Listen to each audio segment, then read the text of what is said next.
আমি খুলনায় এক দাক বেটেকাটার জামাতের মনোনীত প্রার্থী কৃষ্ণনন্দী এলাকায় আমার মুখ দিয়ে যদি শোনেন কেমন সাড়া পাচ্ছি, আপনারাই যাচাই বাছাই করি দেখেন আমার সাড়া কেমন। আমি চাঁদাবাজের বিপক্ষে।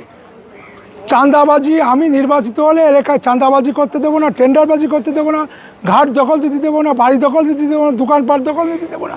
আমি সন্ত্রাস চাঁদাবাজ মুক্ত রাখবো, এই হলো আমার মূল কাজ থাকবে। সনাতন ধর্ম অবলম্বীরা তো আমারই ভাই নাকি অন্য লোকের? তারা আমার এই স্বজাতি ভাই আমার বাদ দিয়ে থেকে আরেকজনের ভোট দেবে। দাকব বৈঠকেটার ইতিহাসে ওরকম কোনো ঘটনা ঘটেনি, আর এবারও ঘটবে না। জামাত সত্যের দল, ন্যায়ের দল, আদর্শের দল। জামাত ইসলাম চাঁদাবাজি করে না, ধান্দাবাজি করে না, টেন্ডারবাজি করে না। জামাত ইসলাম কোনো দোকান থেকে 5 টাকার পানও পাখি কিনে খায় না।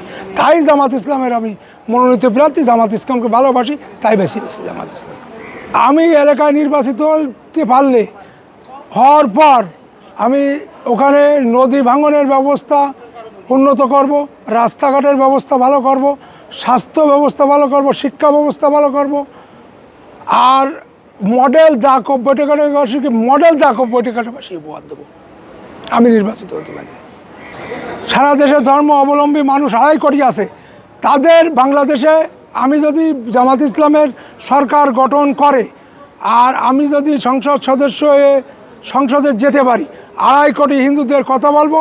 2.5 কোটি হিন্দু যারা মায়ের কোলে শিশুরা নিরাপত্তায় থাকে, এই হিন্দুরাও বাংলাদেশে সেই আদরের নিরাপত্তা থাকবে। ধন্যবাদ।